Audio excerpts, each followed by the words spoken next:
Hey everybody, happy Wednesday. It is going to be a stormy day if it isn't already for us along the Front Range and throughout much of Colorado. In fact, I think today it's going to be southern Colorado that gets the real bulk of the energy from this latest storm system. I'm meteorologist Chris Bianchi, and thanks for joining us here on 9 News Watch and on 9 News Facebook as well. So look at that sky. It is a cloudy scene out there. It's also a bit hazy. We are still talking about some of that wildfire smoke that's getting kind of mixed in there, and that's part of our story as well. We do have a little less smoke than what we saw yesterday, but overall things looking stormy for today. It is cooler. It is less smoky, and I mentioned this on the news, on the noon news. Happy Bastille Day. It is French Independence Day for all two of you that probably knew that. The reason I picked that out is 232 years ago today, it was the storming of the Bastille, which led to the French Revolution. I know, I will get back to weather, but it is going to be stormy today, just like the storming of the Bastille, ipso facto. All right, I'm done. Rain, showers, and storms. These will push east. I'm kind of a history buff, but we do have these showers and storms. These will slide east along I-70. That'll lead to some of that energy for those storms later on today in the Denver area, and that does include the I-25 urban corridor, and that'll also include, in particular, southeast Colorado. I think for our friends down here, La Junta, Lamar, down through Springfield, Kim, Colorado, we're all looking at a lot of these storms, and it's going to last into the evening into southeast Colorado in particular, but it's actually northeast Colorado, including the urban corridor. We do have that higher risk for some of those maybe stronger showers and storms that could turn severe with some large hail, some damaging winds. So today is a good garage or a carport day. Not everyone's going to see the large hail, but we do have some of those storms around. We have that kind of, some of those ingredients in place. We do have enough shear wind speed and direction changing with height combined with a lot of moisture at the surface. That can lead to one or two of these storms to potentially lead to some hail damage in some spots. So again, good day for a garage and carport if you don't have it in there already. Cover up some of that vegetation. You know those hail preparations. Today is probably a good day for that, although most of us will not get that large hail. It's not, again, today is not looking like an overwhelmingly huge hail day for most of us. It's just, again, I think there's at least one or two of those storms that could turn into some of those larger hail makers. Meantime, southern and western Colorado, we do have more of a flash flood concern.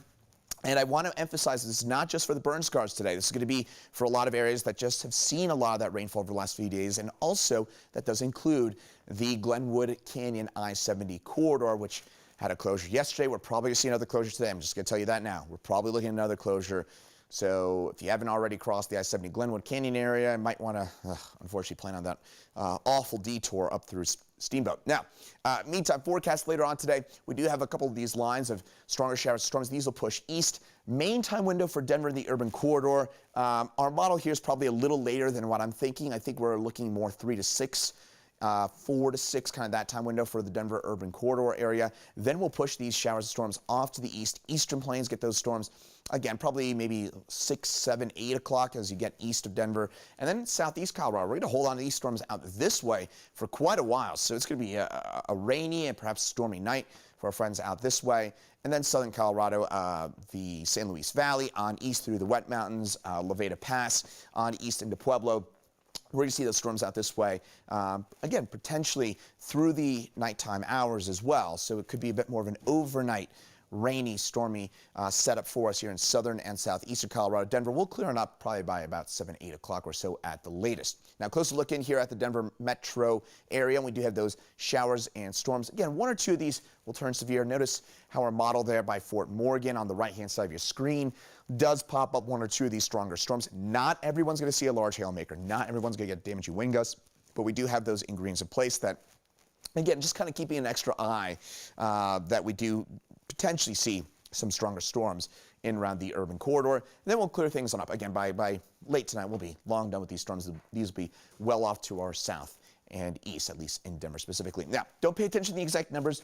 Don't pay attention to the exact location. But notice how our model here does spit out over an inch of rain in Greeley, and then not a whole lot in Arvada. Hit or miss. Today's storms will be hit or miss. Most of us will see some sort of a storm. Now, in terms of the real kind of downpours, again, I know Greeley, we're a little, maybe I wouldn't say scarred, but we had that horrible flooding event just a couple weeks ago. Again, don't plan on over an inch of rain. That would be a problem for us in Greeley, but just pay attention to the fact that one or two of these storms could dump over an inch of rainfall and lead to some localized flooding as well. I don't think today is going to be a big flood maker. We don't have these slow-moving storms like we have more to southern Colorado. But again, one or two of these storms could hang around long enough that we do see some localized flooding. But again, the main threat for me would be lightning and possibly for some large hail, maybe a few damaging wind gusts, especially kind of just north of Denver. Now, the ozone action alert day, we got that in place once again for us along the urban corridor. We should gradually clear things on up. The rain will help a little bit with that as well. Tonight, temperatures dropping back into the upper 50s. Sunset is at 8:26, and tomorrow up to 87.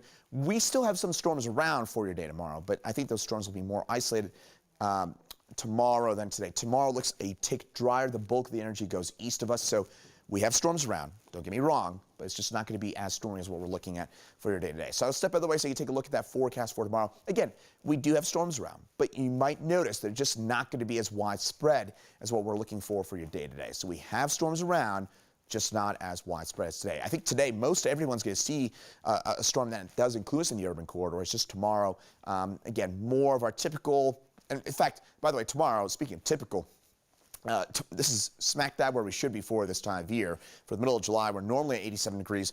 We'll be at 87 degrees for your day tomorrow. And again, I think a lot of us will be looking at some of those scattered showers and storms. So very typical summer day, midsummer day for us for your day tomorrow. Then we'll warm back up.